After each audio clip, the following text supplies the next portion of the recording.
What is up, XRP community? Welcome back to another video. Thank you for joining me. A lot of developments from the financial titan R3 Corda and them using XRP as a settlement rail, not speculation. This is right from their developer GitHub. As always, if you guys want to support the development of this channel, the best way to do that is hitting the like button. Thank you in advance. Take a listen. Ripple is like Swift, isn't it?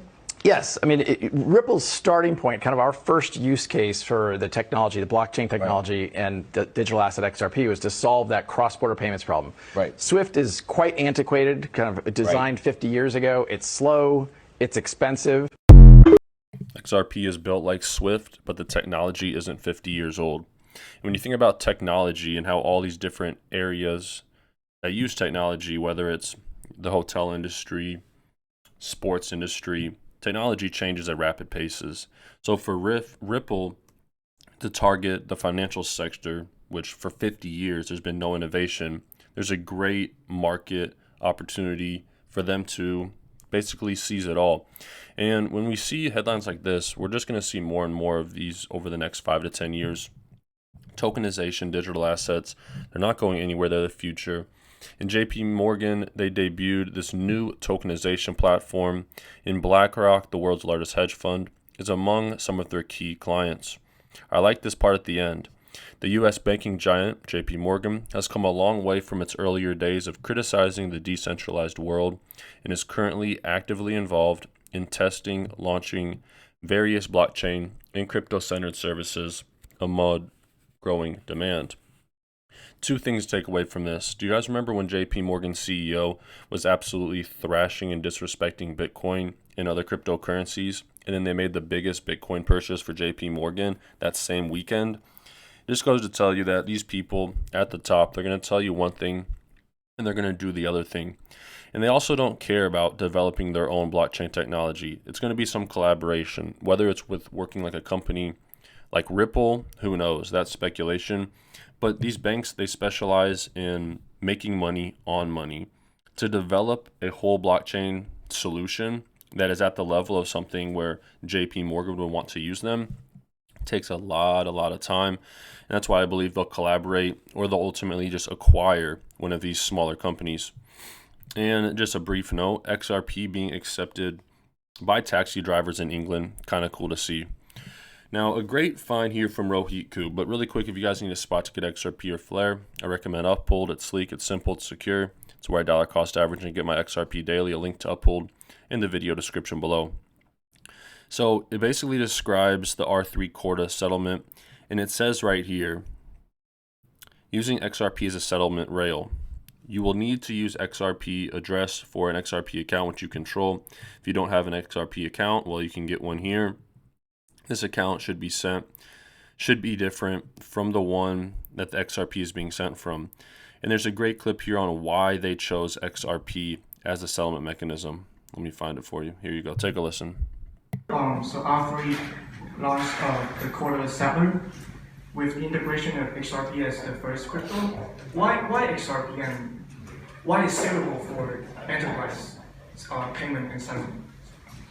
Good question. So, for those who don't know, Corda Settler is it's an attempt to make it easier to settle payments from Corda applications, even if there is not cash on ledger. So people talk in the future about central bank digital currencies, and they talk about having real money on the ledger. But right now, what we have on enterprise, on business blockchains is we have business processes, but money is still in traditional banks or it's on cryptocurrency networks. So what we wanted to show was, let's imagine you've got an insurance contract on Corda and I need to pay you, I'm paying your claim, £10,000 or whatever it is. How do I complete that process, and how do I pay you in a way that removes all ambiguity? I pay you and I can prove that I paid you, so then we're done. And you can't claim you didn't receive the payment. I can prove that I've done it. So we came up with a pattern that we called Corda Settler that allows me to say to you, how would you like to be paid? I'd like to be paid in yen or XRP or whatever it is. What proof do I need to give you that I've done it? I then go and pay you, I prove I've done it, and we're done. And that's quite boring. It's really useful, but and it's interesting for me. But I think a lot of people don't get excited by it. And yet, I think it's a really important pattern. So the first version we did, and I think it did excite a lot of people. We said, well, you know what? If we just did it with a traditional bank, maybe it wouldn't be that interesting. So I think we surprised a lot of people. And the first integration we did, that I think really captured people's imagination, was to say, here's how you can settle if the recipient wants to receive XRP.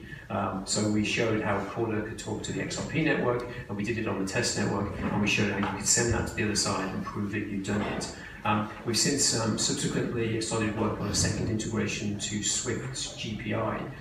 So now we have an example of doing it with a modern cryptocurrency network. Now, before speculating too much, let's see what the R3 Corda people have to say. Asset ecosystem, which kind of leads into my next point. So we've had some recent announcements that have garnered some interest. We created a payment settlement application that's open source. Anybody can download it, anybody can use it or plug into it or what have you. And when we first did it, we did it for XRP, for the Ripple protocol standard. And that got a lot of people very excited that, oh my God, R3 and Ripple have settled their differences and are in bed together. No, not quite. It's just that it was very easy to do as a kind of as an MVP. But now we announced a partnership with Swift. So Swift GPI will plug into our payment settlement application, or actually vice versa. We'll plug into the GPI network. And again, the announcement about the Swiss digital exchange was a big news for us. Asset ecosystem, which kind of leads into my next. So that was titled Corda in the News, Blockchain and Distributed Ledger Technology Evolving. And you can see here later in the presentation, they have a slide about Corda and digital assets. And they mention XRP and Swift GPI, Corda settles through them. Now, like I was saying earlier, it's not that Ripple's just going to take all the money and everything's going to go through Ripple. These big banks, these big financial intermediaries are going to end up collaborating with companies. That's what happens in the tech space, whether it's through an acquisition or whether it's just through a partnership. But things like this takes time. The larger a business gets, the more time and the more approvals and checks and balances there are. That's one of the benefits of a startup. And Ripple still has and kind of embodies that startup mindset, in my opinion. Here's a video demonstration of the technology actually being used with XRP settlement only. Get back an updated obligation. So we can see here now that the obligation is denominated in XRP, and it's 27.1 XRP, which is the US dollar value of XRP at that point in time. Perfect. Right. So what we need to do now is add the settlement instructions. So that has to be done by the beneficiary node. So we can go over here to party B, who's the beneficiary.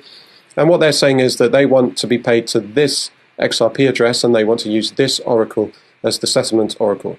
The rest of this is just to aid deserialization. So let's use that command. Okay, so that was pretty quick. We can see now that the settlement method or the settlement instructions have been added to the obligation. So now we're all set to actually settle the obligation. So what I'm going to do now is copy paste this part. And this has to be done from the obligor's Corda node. So what we're doing here is we're saying that we want to settle with a payment of 27.1 XRP, and this is the obligation that we want to settle. So there's as always, guys, thank you for watching my video. If you made it to the end of the video, it supports the channel a lot. Comment XRP in the comment section below so I can know who my loyal supporters are. And as always, take care of yourselves, take care of your families. Until next time.